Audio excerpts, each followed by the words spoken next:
Your Excellencies, UN Secretary General, President of the General Assembly, Executive Director of UN Women, and distinguished guests. Today, we are launching a campaign called HeForShe. I am reaching out to you because we need your help. We want to end gender inequality, and to do this, we need everyone involved.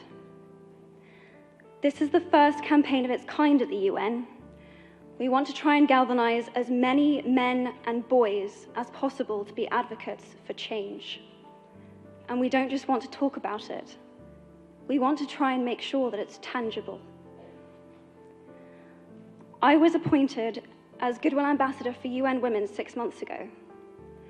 And the more I've spoken about feminism, the more I have realized that fighting for women's rights has too often become synonymous with man-hating. If there is one thing I know for certain, it is that this has to stop. For the record, feminism, by definition, is the belief that men and women should have equal rights and opportunities. It is the theory of the political, economic, and social equality of the sexes. I started questioning gender-based assumptions a long time ago. When I was 8, I was confused at being called bossy because I wanted to direct the plays that we would put on for our parents, but the boys were not. When at 14, I started to be sexualized by certain elements of the media. When at 15, my girlfriends started dropping out of their beloved sports teams because they didn't want to appear muscly. When at 18, my male friends were unable to express their feelings. I decided that I was a feminist, and this seemed uncomplicated to me. But my recent research has shown me that feminism has become an unpopular word. Women are choosing not to identify as feminist. Apparently, I am among the ranks of women whose expressions are seen as too strong, too aggressive, isolating, and anti-men, unattractive even. Why has the word become such an uncomfortable one? I am from Britain, and I think it is right that I am paid the same as my male counterparts. I think it is right that I should be able to make decisions about my own body. I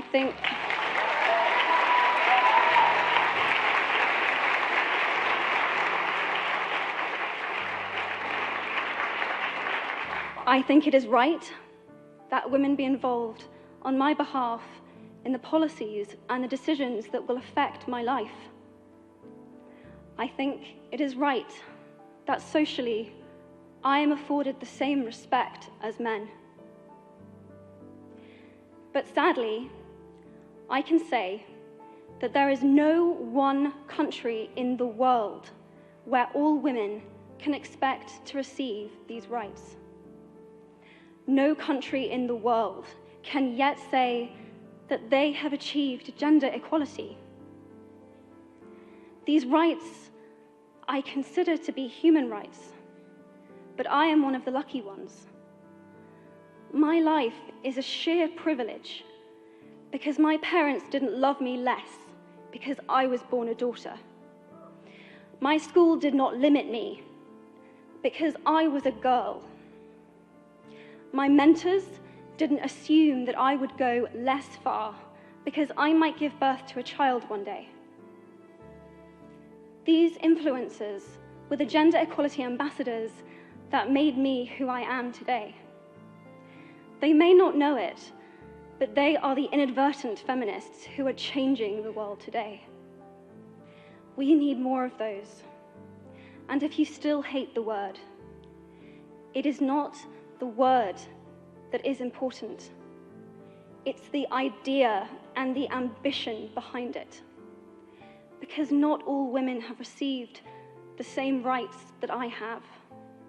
In fact, statistically, very few have been. In 1997, Hillary Clinton made a famous speech in Beijing about women's rights.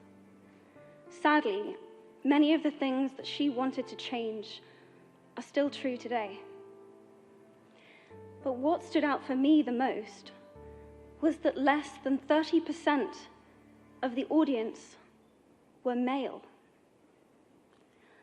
How can we affect change in the world when only half of it is invited or feel welcome to participate in the conversation? Men, I would like to take this opportunity to extend your formal invitation.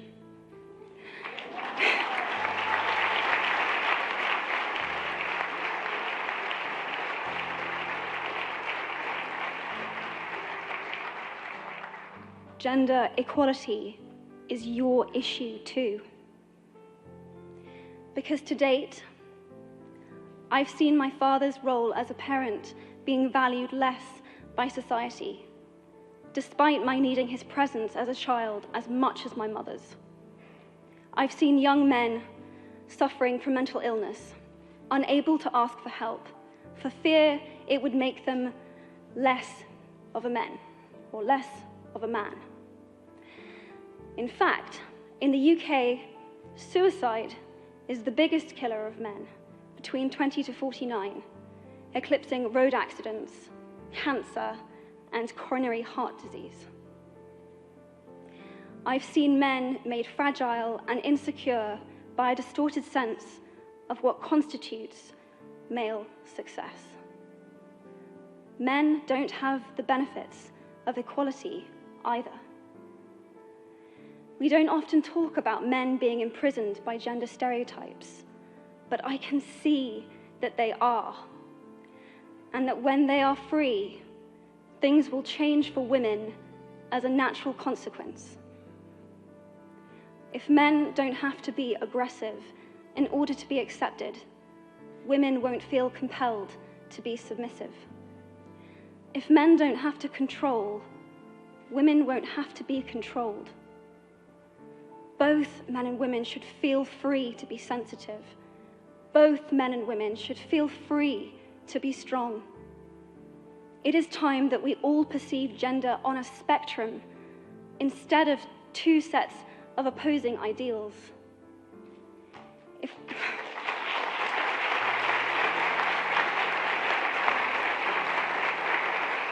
If we stop defining each other by what we are not and start defining ourselves by who we are, we can all be freer.